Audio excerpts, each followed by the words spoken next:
दांव पर क्या लगाओगे? पैसे सब कमाना चाहते हैं इस दुनिया में। किसी व्यक्ति से अगर आप पकड़ के पूछें क्या भैया तुमको पैसे चाहिए, क्या बोलेगा? सर हाँ चाहिए। तो हम उससे पूछते हैं दांव पे क्या लगाएगा? इसने बोला दांव पे क्या लगाएंगे? कुछ नहीं, हमारे पास तो लगाने लिए कुछ नहीं है। ये बड़ा इंपॉर्टेंट लाइन है जो मैंने नीचे के 4 शब्द लिख दिए हैं कि पैसा कमाने के लिए कुछ ना कुछ दांव पर लगाना पड़ता है यार, है ना। जब तक आप कुछ दांव पे नहीं लगाते ना तो पलट के कुछ आता नहीं है यार। वो कहते हैं जिंदगी कभी देती नहीं है, जिंदगी सिर्फ लौटाती है जो आप दिया होते हो उसको। जिंदगी कभी आपको देगी नहीं, जिंदगी आपको सिर्फ लौटाएगी। क्या लौटाएगी? जो आप उसको कभी ना कभी किसी भी रूप में दिए होगे। दांव पे क्या लगाओगे? मैं एग्जांपल देता हूं आपको। राज कपूर साहब बॉबी बना रहे हैं ना, राज कपूर साहब बॉबी बना रहे हैं। मेरा नाम जोकर फ्लॉप हो चुकी है। राज कपूर की मेरा नाम जोकर सुपर फ्लॉप होगी, बहुत पैसा लग गया, कर्जा आ गया। अब वो राज कपूर बॉबी बना रहे हैं। बॉबी बनाने के लिए पैसा नहीं है, फंडिंग नहीं है, तो क्या कर रहे हैं? अपना घर गिरवी रख दिया। क्या कर रहे हैं? आरके स्टूडियो गिरवी रख दिया, है ना, बैंक से लोन ले लिया, गिरवी रख दिया। और अगर फिल्म फ्लॉप होगी तो सड़क पे आ जाएंगे। इसको बोलते हैं दांव पे क्या लगाया। जो भी आपने एक्टिविटी करनी शुरू की, जिस बिजनेस में आपने हाथ डाला, दांव पे क्या लगाया? सब कुछ दांव पे लगा दिया कि अगर खुदा ना खास्ता बॉबी फ्लॉप हो गई तो राज कपूर साहब सड़क पे आ जाएं। स्टूडियो गिरवी है बैंक के पास, घर गिरवी है बैंक के पास, ऑर्नामेंट्स गिरवी हैं बीवी के बैंक के पास, जो गिरवी हो सकता है, गाड़ी गिरवी है बैंक के पास, सब कुछ जिससे पैसा आ जाए ताकि बॉबी बनाई जा सके, है ना। और फिर जाके मार्केट में काम करना शुरू किया, है ना। साल 2 साल 3 साल लगाए, 3 साल पैसा लगा, 3 साल एफर्ट लगे। उस 3 साल में कितना कमाया होगा जब फिल्म बन रही होगी? 0। और दांव पे क्या लगा हुआ है? सब कुछ।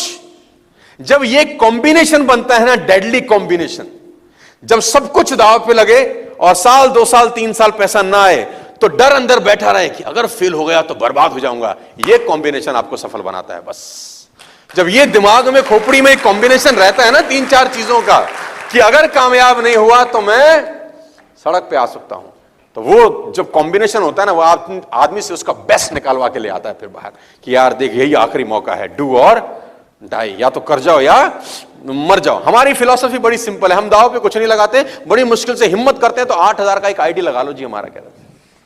फिर हम ट्राई करते हैं सर, फिर हम कभी कभी आएंगे सेमिनार में, सर होगा होगा नहीं तो शैम्पू से नहा लेंगे सर, है ना। देखो दांव पे क्या लगा रहा है ये। अगर आप इससे पूछो कि तू दांव पे क्या लगाएगा, मुझसे पूछो मर्सिडीज चाहिए, बोलेगा यस सर। BMW, अरे भाई साहब आज दिलाओ। रॉयल्स रॉयल्स, मर्सिडीज आप ही के ले जाएंगे सर, कुछ ना हुआ तो, है मतलब। और से पूछो कि तू दांव पे क्या लगाएगा ये सब पाने के लिए, लाइफस्टाइल को मेंटेन करने के लिए, जिंदगी में आगे बढ़ने के लिए, तू लगाएगा क्या दांव पे? सर कुछ है नहीं सर, हम पे पैसा नहीं है सर। मैं पैसे की बात ही नहीं कर रहा सर, ये कुछ दांव पे नहीं लगा रहा। और जब तक दांव पे कुछ नहीं लगता, पैसे नहीं आते सर। ये बेसिक डिफरेंस है दोनों में, जिसको मैं बोलता हूं रिच वर्सेस। बात समझ में आ रही है तो बोलिए हाँ। Are you getting my point?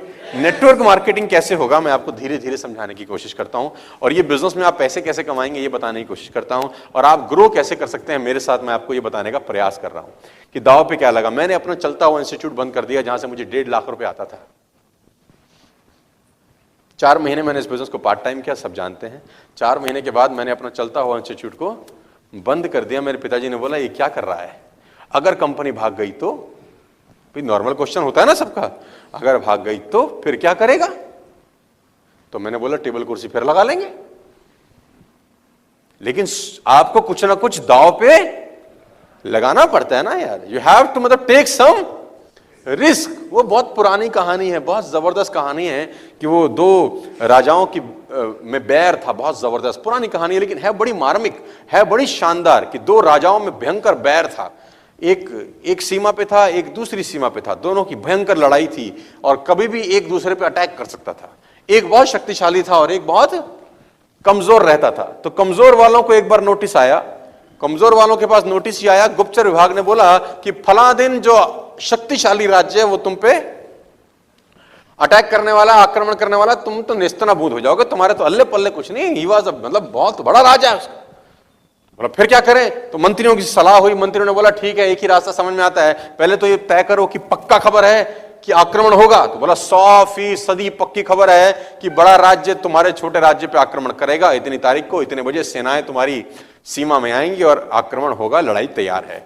अब क्या करें? उसने बोला अब एक ही तरीका है कि उन्होंने कब आक्रमण करना है, तो बोला 3 दिन के बाद। बोला तुम एक काम करो, तुम आए रात को आक्रमण कर दो। तुम उल्टा मार दो। तुमने बोला हम तो वैसे मर जाएंगे भाई, खरबूजा छुरी पे गिरे कि छुरी खरबूजे पे गिरे, कटना तो आखिरी में खरबूजे को ही है। तो बोला हम चले जाएं तो क्या होगा? उसने बोला होगा कुछ नहीं, एक चांस लेके देखते हैं, क्योंकि उन्होंने अटैक किया तो हम मरे हैं निश्चित है। हो सकता है अगर आज हम अटैक करें आनंद फानंद में, हड़बड़ी में, वो प्रिपेयर नहीं होंगे तो शायद हम जीत जाएं। तो उन्होंने बोला चलो ठीक है, मरता क्या ना करता, बेगर्स आर नॉट चूजर्स, है ना, हमारे पास तो अब कोई चॉइस ही नहीं है। तो सेनाएं रात रात में तैयार हुई और जो सेनापति था जिसने ये आइडिया दिया था उसने आगे झंडा उठा के आक्रमण की तैयारी करी और सेना ने कूच करना शुरू किया। तो कहते हैं कि एक सेना और एक राज्य और दो राज्यों के बीच में नदी पड़ती थी जो उन दोनों राज्यों की सीमाओं को बांटती थी। जब वो नदी पार करने के लिए पुल के ऊपर चढ़े और पुल पार करके दूसरे राज्य की सीमा में आ गए तो सेनापति बड़ा होशियार था, उसने जिस पुल से सेनाएं उतरी थी उस पुल में भी आग लगा दी। तो सैनिकों ने बोला महाराज ये क्या कर रहे हो? बोला वापस भी नहीं जा सकते, अब या तो मार दो या मर जाओ, वापस जाने का रास्ता मैंने तुम्हारे लिए छोड़ा नहीं है। तो मरता क्या ना, और दाव पे क्या लग गया जानते हैं? जिंदगी दाव पे लग गई। अटैक किया और जीत गए, अटैक किया और जीत गए। तो कहना जब दाव पे सब कुछ लग जाता है और आदमी के पास पीछे लौटने का रास्ता नहीं होता, जब वो अपने पुल जला देता है तो सफलता फिर उससे दूर रहती नहीं है। ये सब सफलता प्राप्त करने के लिए कुछ बेसिक इंग्रेडिएंट्स हैं यार, जो आपको चाहिए होते हैं। जब तक आप दाव पे कुछ नहीं लगाते होता कुछ नहीं है।